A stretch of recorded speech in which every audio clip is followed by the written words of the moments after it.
should be streaming very soon. Let me know if you see that it's streaming or not. All right, yeah, it's streaming on YouTube. Let me see if I have audio.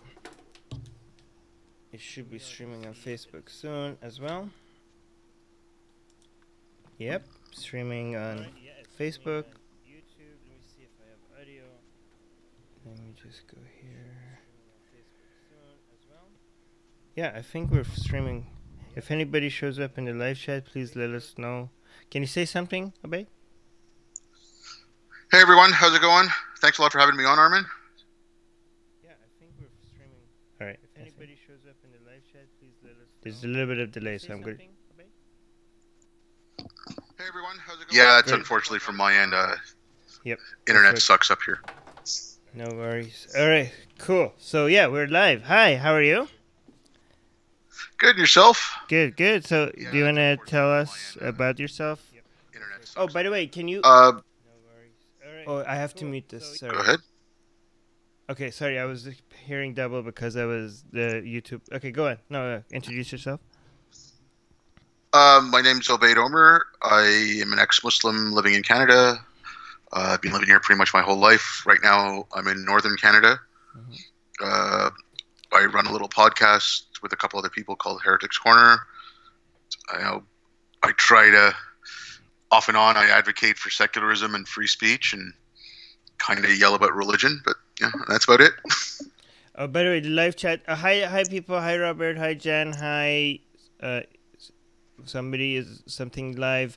Hi, Beach. Yeah, there was a delayed echo because I muted that. So it should be fixed right now. Hi, Marigo. By the way, just to let people know what this is, we're now doing weekly chats with our $5 plus patrons. So if you are a patron, there should be a post explaining that, how it happens, how that works, and please message us and take advantage of our patron discussions. Okay, echo is gone. Hey Armin, hey Obaid, thank you guys. So basically we're gonna have discussions with our patrons, and this should be fun. And as a patron, you can decide what we talk about, and if you have any questions. So, and the format of these are a little bit more relaxed. I mean, I guess our meetings with our guests is also relaxed, right? I don't know, but this is gonna even be more relaxed. Like you could just chill and talk about whatever. And yeah, go. So go ahead. What should we? What do you think we want to talk about today? I don't know. There's so much, man. Like, I guess the big elephant in the room right now is the Catholic Church. Oh, yeah? Like, I mean, that's just... well, okay, there's a lot going on, but right now, as it stands, I mean, like with what Francis was just in Ireland to try to apologize for this, and, I mean, there was... it's just... and then... I'm seeing, like, the other side of it, too. Like, one of my friends converted to Catholicism. She was a lapsed Orthodox, and she converted to Catholicism, and she'd been talking about it for the last several months. And the defense of it coming out from her, to me, it sounds like my brother-in-law, who's a convert to Islam, defending Islam, right? Like, the similarities are so great. Right. And it's, not refusing to see anything bad in the faith that she just took up, right? So she's just defending it like crazy, and it's just...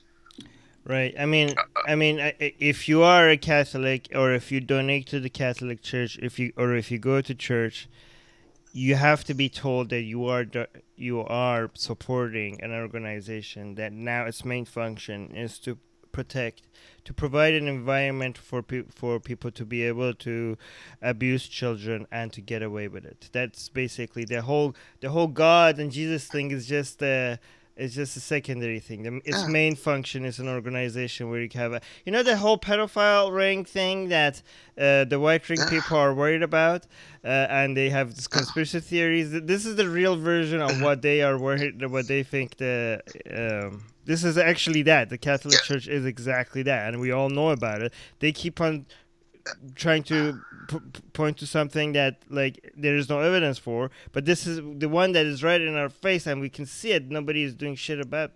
I mean, not that nobody, but No, not, but yeah, go on. yeah, but I mean, like okay, there's calls from Catholics for Francis to resign because a letter just came out from some bishop saying that he knew about all this years of abuse. Of course, he knew about it.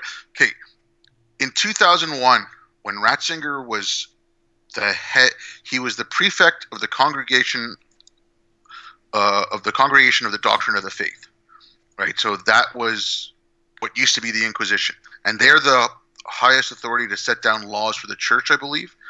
He wrote a letter to all the bishops basically saying, on pain of excommunication, if you speak to anyone outside of the church about the abuse of children, like, you will be excommunicated. So that's a conspiracy from the highest levels of the Vatican on down. Francis was in the Vatican at that point. I mean, it was John Paul II who was Pope, so right. Take away his canonization. Ratzinger should be arrested. Francis should be arrested. Every bishop and cardinal should be arrested. I mean, it's a conspiracy at the grandest level. Right. And, there's calls for him to resign. What, so he can go spend the rest of his life in silent contemplation in a nice little garden?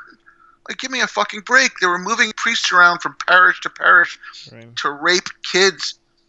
And, like, John Paul in 2000, when he was doing a list of everything that they were apologizing that the Catholic Church had done up to that point, said something ridiculous like, oh, we should take better care of the children, and all those that have suffered, will put them under pastoral care. It's like, they've already been under pastoral care, and look what happened. I mean, the tepid responses from Catholics is ridiculous, and these people at the same time will say, well, why don't Muslims speak out against terrorism?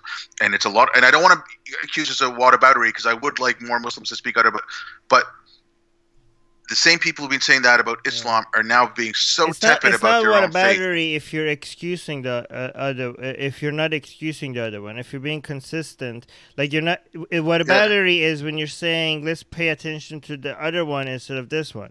If you're being consistent and you're saying both of them are wrong, that's not whataboutery. Yeah, but go on. Yeah, I know, but I mean, like the Catholics are playing whataboutery now, because they're all. I mean, there was a little thing put out by the church that majority of this is because of homosexual priests. It's like, come on, it's been going on for centuries, like, so so you're saying Ratzenberger was homosexual, you're saying Francis was homosexual, you're saying all the bishops and the cardinals, when Ratzenberger put out that letter, were homosexuals. So, it's just denial of, more denial of facts. Like, they're very good at denying facts. Did you see that one of them came out and blamed it on atheists, this whole thing on atheism, and said these priests are probably just atheists? And then another one came out and blamed it on the homosexual culture. Did you see that? Yeah. Okay. There's that. No, but they actually put out a survey. They put out a survey of percentages of the priests that were pedophiles that they said were straight, and the percentage that they said were homosexual. I don't know how they, like, where they gleaned that information from, because I didn't have the manner in which that poll was done. Right, no. So are they just assuming any priest that slept with a boy was homosexual? Well, I mean, that's insane anyway. The fact that they're not blaming it on themselves, right? The fact that they're not blaming it on the Catholic Church, and just they're trying to, like, even now they're, there was this one guy that said that once this report came out and he was one of the victims, he's like an old guy now, but he says that because of the experience that he went through, he can't even hug his own sons. Like, he was so traumatized that he cannot hug his own sons. Like, that was so sad to hear. Oh my God. Like, I don't know. It's so disgusting. But I mean, there's also stories coming out, like, and these stories have been coming out for a while, of people who've killed themselves because of the abuse they endured as they were kids. Right. And it's just they have to start. These priests and the higher ups and everyone have to start being held accountable for this. I mean, it's just, again, like the apologia that's coming out, though. It just, because I mean, I've heard the apologism for Christianity and Islam and whatever, but in a crisis like this, the apologia that's coming out, well, it's not the church that's at fault. It's these faulty men who are who are fallible, and everyone's fallible, and these men broke down, and they were fallible, and it's not really the fault of the church. The church is still pure. I mean, like, what a load of fucking crap. Dude, if it was any other company, it would be like a raid. Like, there would be like police coming in and arresting everybody from the top down. It would be like, I don't know. First of all, this whole Vatican should be like removed as a nation. Like, that's a fucking joke, anyways. Like, I don't know. This whole thing is a mess. I mean, it should be. I don't know. It's bizarre, but it's bizarre that people still support it. It's bizarre that people still. I mean, the whole thing is hypocritical. Just know that, like, I think people that donate money to the church should be shamed as well, right? Because their money is directly going towards protecting people. By the way, Beej mentioned in the live chat that they moved to Mexico 4 years ago, and people found out and sent him back in 48. Yeah, and they spent 48 hours. But they spent shitload of money on moving these priests around, protecting them, anything to not bring them to justice. There was a letter from one priest, messaging one of these people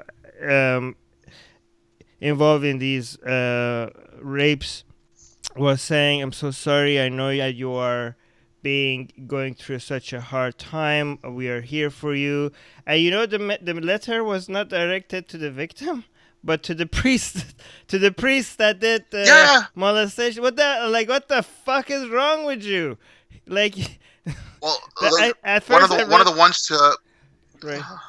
I know it's horrible, but one of the ones in Pennsylvania, the priest came out and he confessed to anally raping 15 boys. Oh my God. And so the cardinal of the archdiocese, or the archbishop, I can't remember which one, sent him a letter saying, "Thank you very much for your honesty."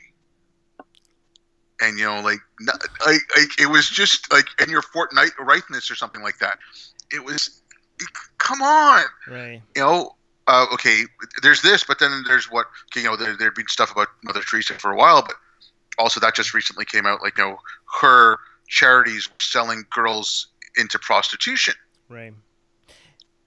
Right. So, I mean, it's the whole thing is corrupt. Like, and they, by the way, they had like methods of communicating with each other to know how to get away, like how to make sure that everything goes under the radar.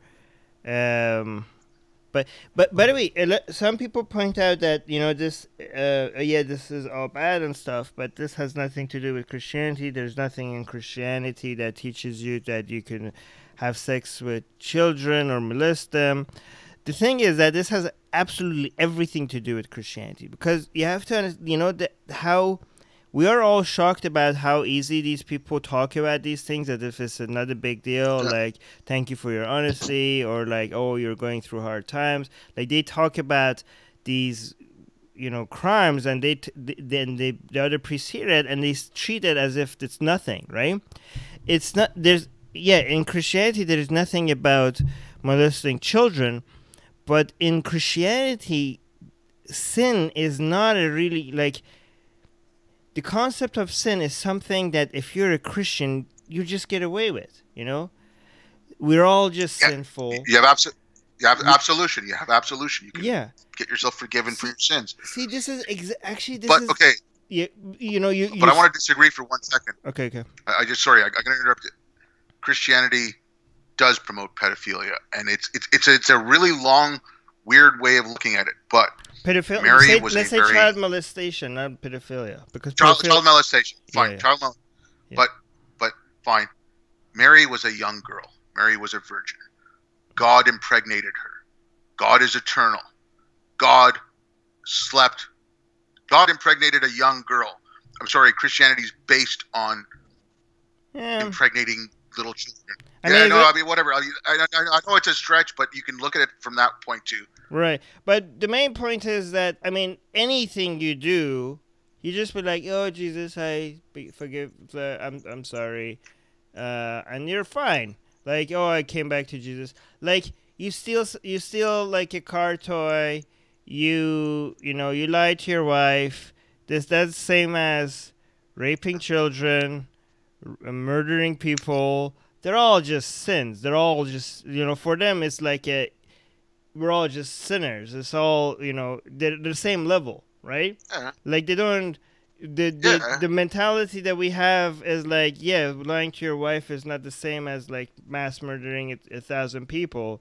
That goes away once if you keep on going through the Christian doctrine, especially in Catholic Church, and you keep studying that, for you sin is just a sin, right? It doesn't matter. There's no, yeah, and I mean, a lot of people's humanities fight against that idea, but if you keep going through it, no, you just sin, and that's fine.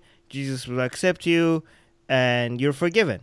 Um, but and I think that has a huge influence on this, like if you on their mentality, right? Like, and you're part of the church, of course you're going to be forgiven, right? You have direct access to the people that hand out forgiveness, right? So you have a license to sin. You can get away with anything. It's not. Right. Yeah, but it's that's the you have the license to sin. I just have to confess in my heart and ask for absolution as long as you're contrite. You do it Well, truthfully technically, and for honestly. Catholic Church, I you mean, need like, other priests to forgive you. Like you can't. It's not just your heart, yeah, right? yeah. Yeah. Oh yeah, no, but like if you go in and you just say, yeah, sorry, I'm sorry about doing this, and if they say, well, you weren't truthful about it, or you didn't actually show true repentance, then you're not given absolution. Like in the case of murderers and stuff like that, when they're given their last rites, if they don't show true contrition, the priest will say, they'll tell them, like, if you don't show true contrition, you're not given absolution.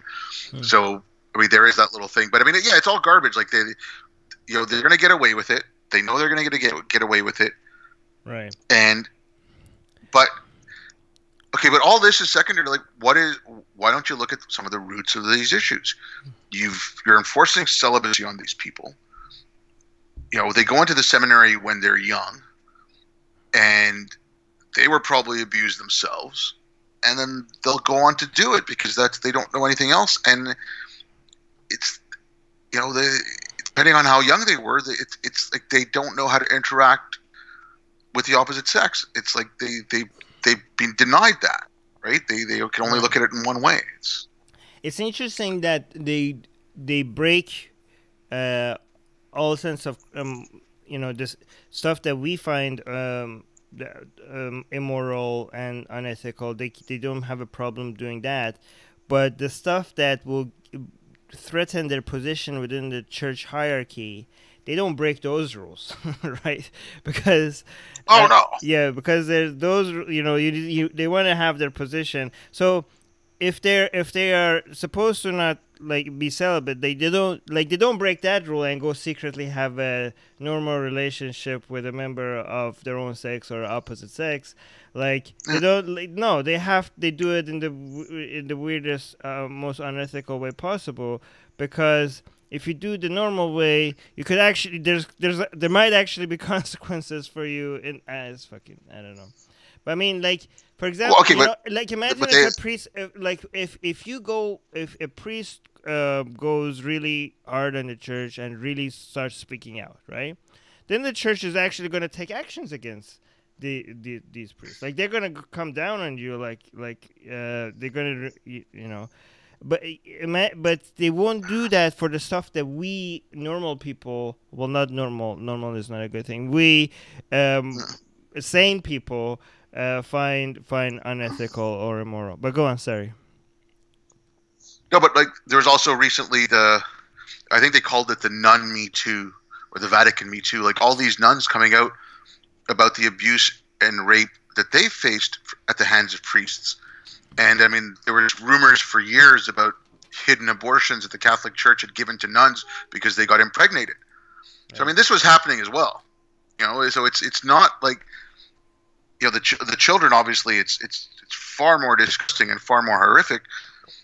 But you've got these sexual predators who are You know, like if they're also raping nuns and novices in a convent and stuff like that, they're, you know, it's the children is just horrific, and I mean that should be top priority. But it goes beyond that as well, right? Like how many cases of you know, adult homosexual rape is there then?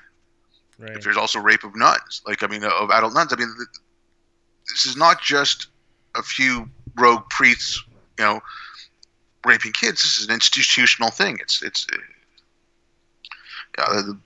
They should just tear it all down, take all that gold, all that jewelry, all that art. Which is another thing. Oh, it's being held in trust for all the Catholics. Well, why don't you help the Catholics that are starving to death in, like, you know, third world countries? Do you think the fact that they have their own country kind of protects them a bit? Like, because what legal system are you going to sue them on? Like, they have their own, that, you know, that mini country. Yeah. I don't know if because he is technically, Francis is head of state. Right. So I don't know, you know, like all these rapes, like, okay, the 300 in Pennsylvania, is he then counted as a head of state with the immunity and everything that implies, no, like, and he can't be touched in the United States? States? Like, if I want to sue the Catholic, like, if I want to just sue the Catholic Church, right, the entire thing, right, the problem is that what country legal system do I sue them on? And the problem, well, they have their own fucking country, so that's it. I think that makes it a lot more complicated. I don't know the legal system. Okay, to sue the Vatican, yes, but individual parishes and dioceses have been sued. But I want to go for the head of the monster, not like these just cut off arms, right? Because that's where the protection is coming from. I just want to, like, I don't know. Yeah, I think there should be like an invasion, like, of a country. They should invade the country. Yeah, take on the Swiss Guard. Right. Yeah, I think there should be like, imagine if the United States came out like, we're going to invade Vatican. That would be so cool. Wait, let me see. Actually, yeah, go on. Sorry. There's a Thoreau quote when you said, you know, take on the head. It's I see men hacking away at the branches of tyranny, but no one is attacking the roots. Right. By the way, here's a. I'm gonna just say this for the sake of argument and stuff, and you tell me what you think. Okay, so what we didn't get enough, and we got a lot. This made huge news, right? But it should have made even bigger news, right? And this is not whataboutism, because I'm not.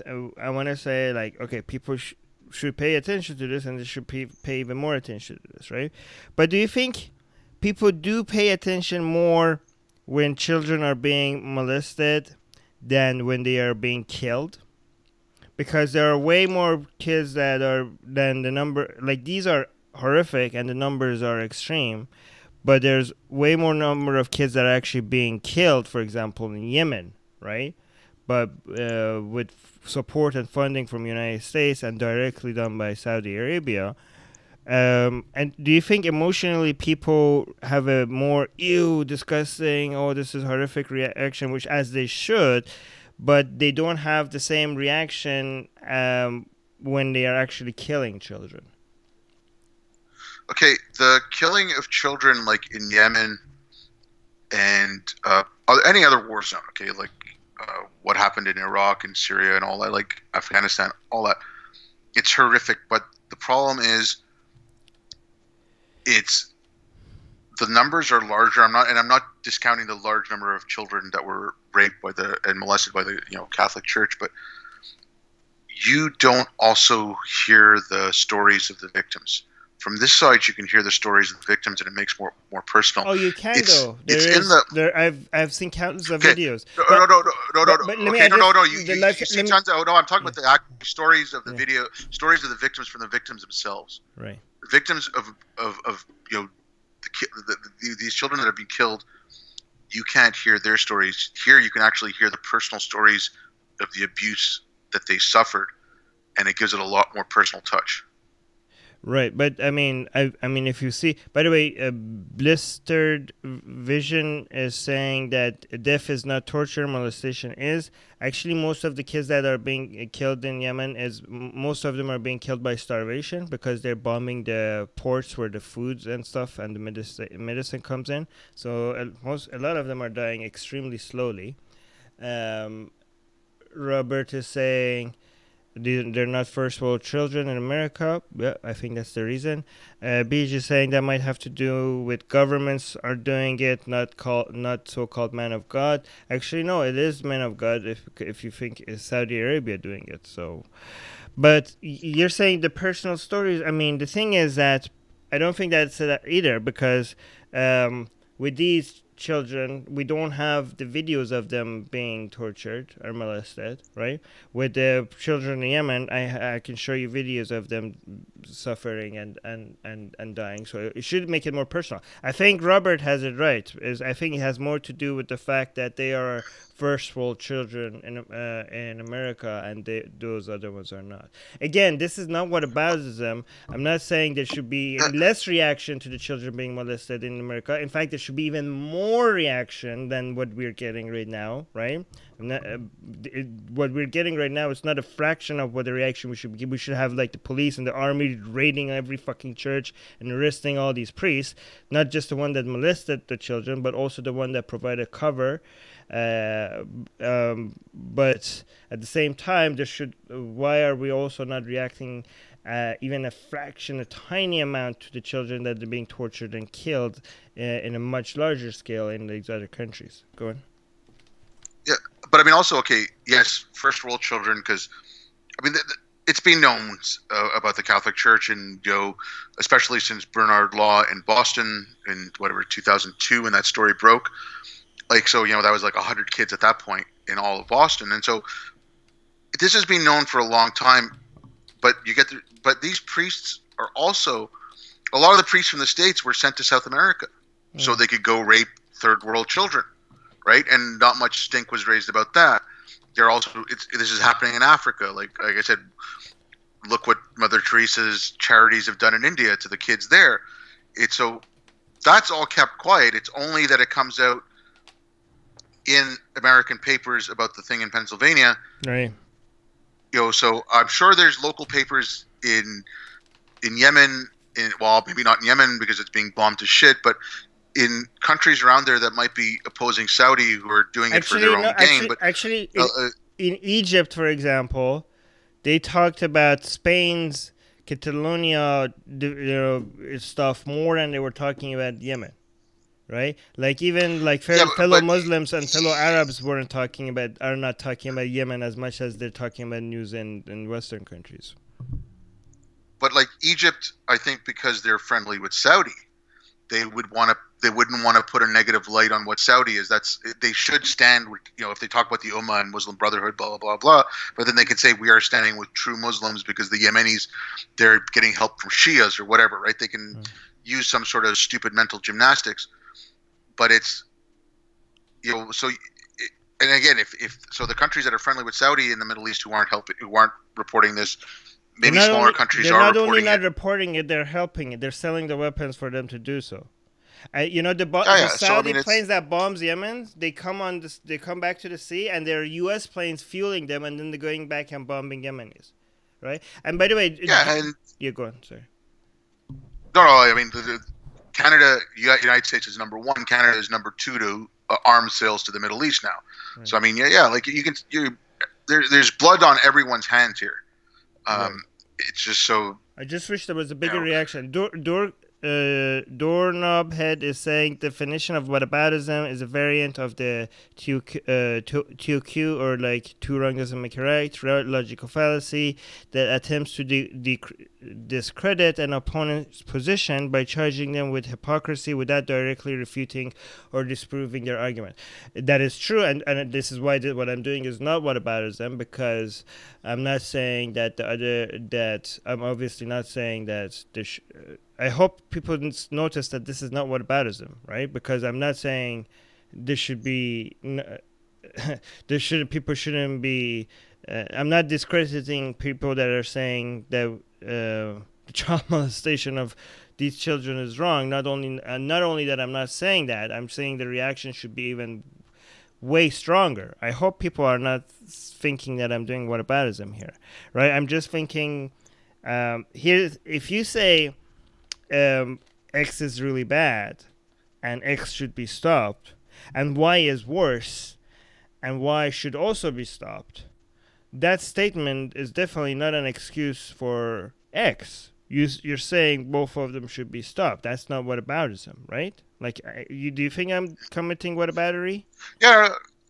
No. Okay, but also it's like, okay, whataboutism would be, okay, look at Iran. They allow you to marry 9-year-old girls. That's pedophilia. That should stop. And then someone from Iran, like an Ayatollah or something, saying, "Oh, there's nothing wrong with it. Look in the United States. 48 of the 50 states have no law against that's underage marriage." Yeah, that's whataboutism. Right. They're both bad, and then you can go on to say, well, the general population in the United States is opposed to it. When they hear about it, they get outraged. Whereas, population in Iran, now it's different, but at least the religious population in Iran support child marriage because that's what the Prophet had done, right? So, like, unless you bring all that into it, that is whataboutism. So, yeah, what you're doing, I don't think we are, anyways. But maybe we're not the right judge. We're not the right judges for it. Who knows? It's just interesting to me that in sexual crimes is more gets people more riled up than other even more horrific crimes. And the example that I have usually is like, when Game of Thrones, but spoiler alert, I don't know if should I say somebody, I'm not going to say who, but a favorite character of people was raped, right? And a lot of people decided they want to boycott Game of Thrones because of that scene. This was unacceptable. You shouldn't have been showing this. Boycott Game of Thrones. And a lot of people said that they stuck by the show, but now this is it. Forget it. Like, they're not going to watch it anymore. And it was bizarre because this was a show that a child was burned in it alive, right? People's tongues were cut out. People were throats were slit. And none of those things made people want to boycott the show. But when somebody got raped, people said, well, that's too far, right? And I was like, well, I'm pretty sure. So wait, if she was killed or burned alive, would that be better for you guys than if she was raped? Like, I don't understand. Like, why is the other things don't want to boycott? Yeah. Okay, again, I think, like, and I'm not, like, burning someone alive is horrible, killing someone is horrible. I think the difference. I mean, okay, that I think with the Game of Thrones things, that was just virtue signaling. But I think in general, the difference also is if you kill someone, it's final. It's a horrific act. You've destroyed any future they've had, and that's it. They're done. But after you've raped someone, they have to relive it. Like they suffer the consequences of that action psychologically for years. And so, I mean, you can say with murder, you have the family and whatever, but also the family of rape victims suffers, because of the way their loved one has changed due to this act. So it's something that is recurring. If somebody kills your sister or your brother, that's going to be a nightmarish scenario for the rest of your life as well. Okay, that's for you, but for the victim, for the victim, there is no. The victim after that point has no other, but as the brother or the mother or the daughter, I'm also a victim. Okay, yes, but fine. But also rape victims, the brother, the mother, the husband, the wife, the father, whatever, of a rape victim is also affected by the rape of their loved one. But then at this point too, then now the victim is also affected continuously. Right. But if you go to somebody and you tell them, would you prefer to be raped or killed, wouldn't you think most people are going to pick the rape option? I don't know. I mean, maybe if you asked someone who'd already been raped. Well, we have a lot of people are continuously being raped, and they are continuing to live. like because they need to provide for themselves and their family. Like this is like being like a lot of people are being going through so much shit right now in the world, and they're being used as sex slaves, right? And they can jump off a window or something and end it any day, but they decide to go on because they need to survive. They need to keep providing for them. They're not ending it, even though they're sex slaves. No, but hold on a second. If they're doing it because they're providing for their family, that is an external reason. But if you listen to the accounts of the Yazidi women that were sold into sex slavery, the amount of them that said the amount of times that they tried to commit suicide but they couldn't because they wanted the rape to end. Yeah, but but not all of them. Most of them want to continue living even after all the shit they've dealt with. Okay, no, they want to continue living now, but as they were being raped and as they were being kept as sex slaves, a lot of them. I don't want to say most. I don't know. I can't say most or not most, or I can't give a number because I can only talk about the ones I've read, and obviously I don't know the exact numbers of how many wanted to commit suicide and stuff, but like just about in the stories that I've read, just about every single one of them mentions the fact that they tried to commit suicide or they wished to die. When you're talking about someone who's they're kept as a sexual slave so that they can support their family. They might want to die and they might want the slavery to end, but the reason they're doing it, they're looking after their family to them is important enough for them to suffer what they feel is horrible indignation. So that means that killing them would be a bigger crime because they would feel like they're abandoned. They're now nobody's going to take after their children, and that knowledge would make the crime of killing them a bigger crime. At least to them than to rape. Again, this is gonna sound. No. People are gonna cut this out and making it seem like I'm excusing rape. I'm just saying this is just an experiment on values and priorities. And I hope people I just hope that people have the emotional maturity to understand that if I say cancer is worse than AIDS, which it is, right?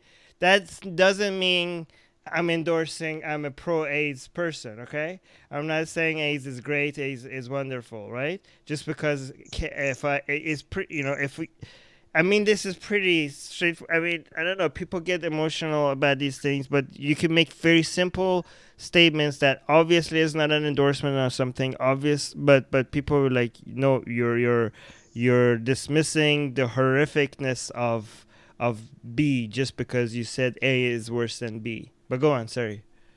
Yeah, I don't know, but okay, so let's just say in the case of the one, so someone who they're looking after their family and they're being raped, and you're saying, okay, up until the moment when you say, okay, I'm going to kill you now, and then they're having that worry in their head, but once, and again, this is going to sound horrific and callous, but once they're dead, they're dead.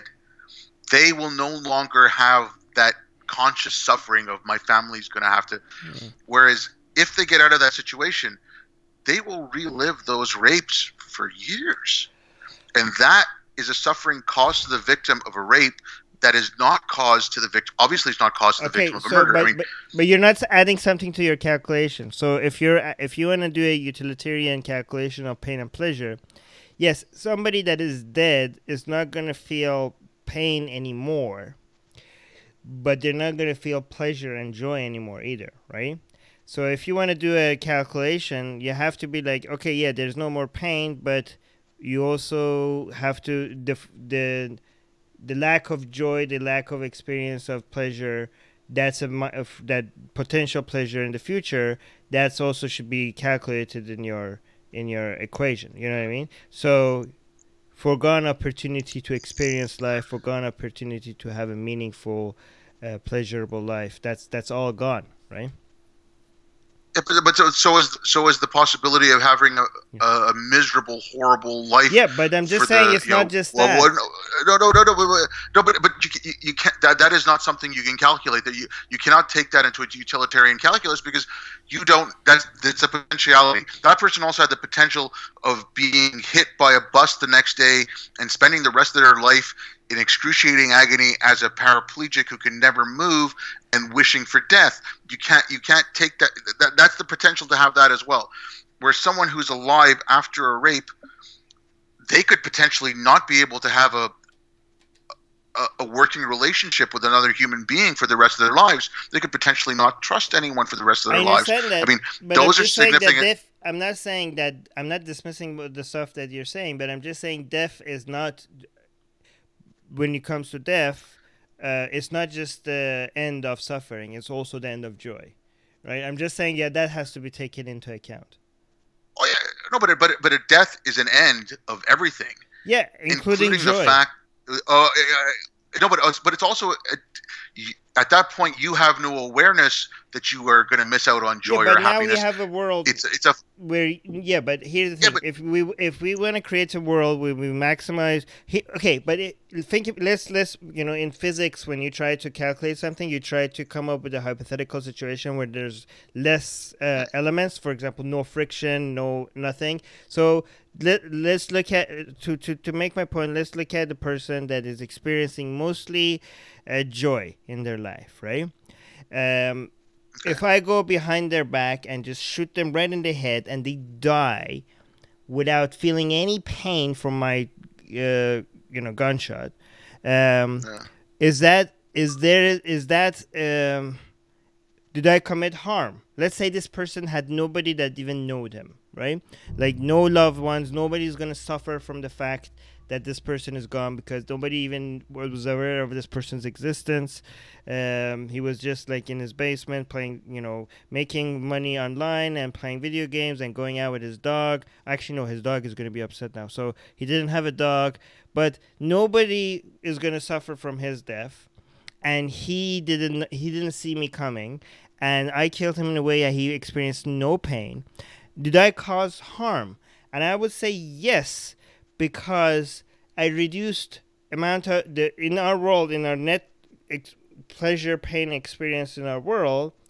If this guy continued, there would be pleasure experiences that I now removed, right? So harm is not just committing inducing pain or suffering. Harm is also removing pleasure and joy. And given that I took that away from this person, I did cause harm. Right? So do you know what I'm saying? Yeah. Okay, you took that away from that person, so you caused harm to that one person. But no, you didn't, because that person can no longer experience anything. But how about this? So this person experiences nothing but joy. They experience joy because they do experience pain as well, but more joy than pain. But more joy than pain. So it's if you take a look at the like the utilitarian, like a Bentham calculus or whatever, they're happy. Overall, they're net happy, right? Right. They're married to the person they love most dearly in the world. Someone else loves that person. Someone else is deeply in love with that person. You're causing that person harm. Their joy. Okay, that person themselves. Okay, but what I'm saying is, so if you want to take all that into account, then spread out. They've got their most perfect job, but then they denied someone else that job because that would have been their most perfect job. They were more qualified. They're causing that person harm. So within their joy, they're also causing harm. So if you want to bring in that kind of calculus into it, then it opens up a can of worms of variables that go all the way down. And if you want to talk about a physics like thing, then wherever the possibility of that is, there's a possibility of other things happening, and it's going to cause But like I said, so if you're just talking about the harm that it does to the person. Death is a finality. After that, there is no more harm. Rape or an assault or things like that continue doing harm to that one individual. Right. Yeah, I understand your point, but I just think that the fact that you're not living also means that those are the moments that you could have experienced joy and now you're not. So even though you're not experiencing anything, there is a missed opportunity there that should be taken into account. But anyways, I think but that's like saying but that's like saying, look at all the joy I missed the moon landing. I missed Woodstock. I was born in October of '69. You know, if I'd been born a few years earlier, I could have witnessed the moon landing. I missed that joy. But that was before I was born, and I was non-existent.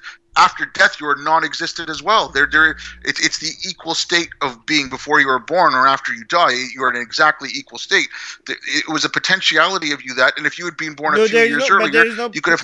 Yeah, but there is no potentiality of you having like there is nothing in my in this. If I have the, I can take away your potential joy in the future by killing you, but there is nothing for me to change. There's no factors for me to make you go back in time and enjoy the moon landing. So, you could have experienced more joy, but no, you couldn't because there is no option for me to give that to you. You know what I mean? There's no option for me to make you have born earlier. But so those potential joys shouldn't be added into calculation because there's nothing that we could change in our that will give you those joys. Me killing you or not killing you is something that can change. You know what I mean? So that we have control over, right? So. I mean, if